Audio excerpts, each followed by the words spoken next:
Hello mummies, बच्चे बूढ़े सभी के लिए ये वीडियो बनाया गया है और स्पेशली ये प्रेग्नेंट वुमेन के लिए है जो कि गीता पाठ ऐसे बैठ के पढ़ नहीं पाती, उनके पास सफिशिएंट टाइम नहीं होता है, उनके लिए ये खास तौर से बनाया गया है।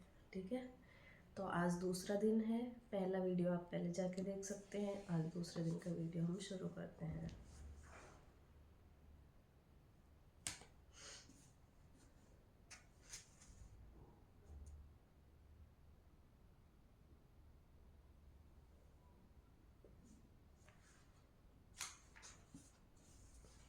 करें शुरू।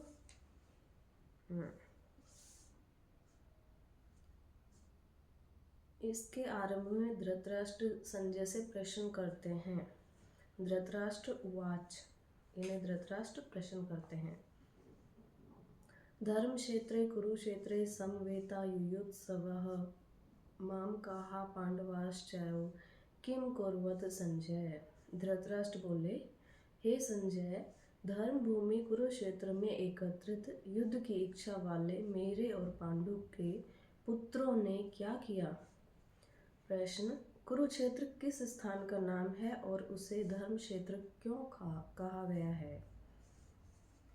उत्तर, महाभारत वन पर्व के 83वें अध्याय में और शल्य पर्व के 53वें अध्याय में कुरुक्षेत्र के महात्म्य का विशेष वर्णन मिलता है। वहाँ इसे सरस्वती नदी के दक्षिण भाग और दृष्टद्वैती नदी के उत्तर भाग के मध्य में बतलाया है। कहते हैं कि इसकी लंबाई चौड़ाई 5-5 योजन थी। यह स्थान अंबाले से दक्षिण और दिल्ली से उत्तर की ओर है। इस समय भी कुरुक्षेत्र नामक स्थान वही है। इसका एक नाम समंत पंचक भी है। शतपथ ब्राह्मण आदि शास्त्रों में कहा गया है कि यहाँ अग्नि, इंद्र, ब्रह्म देव आदि देवताओं ने तप किया था। राजा कुरु ने भी यहाँ बड़ी तपस्या की थी तथा यहाँ मरने वालों को उत्तम गति प्राप्त होती है। इसके अतिरिक्त और भी कई बातें हैं जिनके कारण उसे धर्म क्षेत्र या पुण्य क्षेत्र कहा जाता है। अगला प्रश्न है, धृतराष्ट्र ने मामका पद का प्रयोग किया, किन के लिए किया और पांडवा का किन के लिए, और उनके साथ समवेता और युयुत्सवः विशेषण लगाकर जो किम अकुर्वत कहा है उसका क्या तात्पर्य है।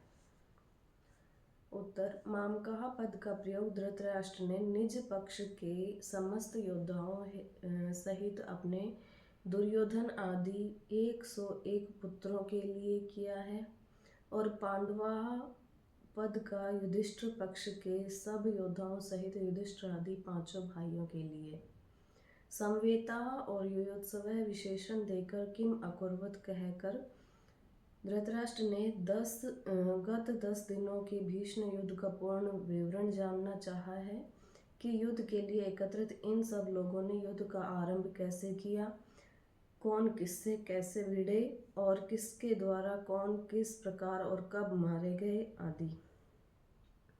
भीष्म पितामह के गिरने तक भीष्म युद्ध का समाचार धृतराष्ट्र सुन ही चुके हैं, इसलिए उनके प्रश्न का तात्पर्य यह नहीं हो सकता कि उन्हें अभी युद्ध की कुछ भी खबर नहीं है और वे यह जानना चाहते हैं कि धर्म क्षेत्र के प्रभाव से मेरे पुत्रों की बुद्धि सुधर गई है और उन्होंने पांडवों का स्वत्व देकर युद्ध नहीं किया, अथवा क्या धर्मराज युधिष्ठिर ही धर्म क्षेत्र के प्रभाव से प्रभावित होकर युद्ध से निवृत्त हो गए, या अब तक दोनों सेनाएं खड़ी ही हैं, युद्ध हुआ ही नहीं और यदि हुआ तो उसका परिणाम क्या हुआ इत्यादि। धृतराष्ट्र के पूछने पर संजय कहते हैं, ये इधर आगे आएगा। संजय उवाच, यानी संजय कहते हैं, दृष्ट्वा तु पांडवानिकं व्यूढ़ं दुर्योधनस्तदा आचार्योमुपगम्य राजा वचनं ब्रवीत्। संजय बोले, उस समय राजा दुर्योधन ने व्यूह रचना युक्त पांडवों की सेना को देखकर और द्रोणाचार्य के पास जाकर यह वचन कहा। प्रश्न, दुर्योधन को राजा कहने का क्या अभिप्राय है? उत्तर, संजय के दुर्योधन को राजा कहे जाने में कई भाव हो सकते हैं। दुर्योधन बड़े वीर और राजनीतिज्ञ थे तथा शासन का समस्त कार्य दुर्योधन ही करते थे। संत सभी को आदर दिया करते हैं। संजय संत स्वभाव के थे, इसलिए उन्होंने दुर्योधन को राजा कहा। पुत्र के प्रति आदर सूचक विशेषण का प्रयोग सुनकर धृतराष्ट्र को प्रसन्नता होगी।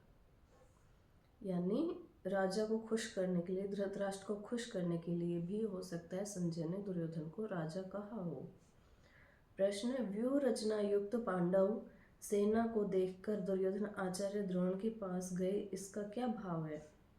उत्तर, भाव यह है कि पांडव सेना की व्यूह रचना इतने विचित्र ढंग से की गई थी कि उसको देखकर दुर्योधन चकित हो गए और अधीर होकर स्वयं उसकी सूचना देने के लिए द्रोणाचार्य के पास दौड़े। उन्होंने सोचा कि पांडव सेना की व्यूह रचना देख सुनकर धनुर्वेद के महान आचार्य गुरु द्रोण उनकी अपेक्षा अपने सेना की और भी विचित्र रूप से व्यूह रचना करने के लिए पितामह को परामर्श देंगे। प्रश्न, दुर्योधन राजा होकर स्वयं सेनापति के पास क्यों गए? उन्हीं को अपने पास बुलाकर सब बातें क्यों नहीं समझा दी? उत्तर, यद्यपि पितामह भीष्म प्रधान सेनापति थे, परंतु कौरव सेना में गुरु द्रोणाचार्य का स्थान भी बहुत ऊंचा और बड़े उत्तरदायित्व का था। सेना में जिन प्रमुख योद्धाओं की नियुक्ति होती है, यदि वे वहां से हट जाते हैं तो सैनिक व्यवस्था में बड़ी गड़बड़ मच जाती है। इसलिए द्रोणाचार्य को अपने स्थान से न हटाकर दुर्योधन ने ही उनके पास जाना उचित समझा।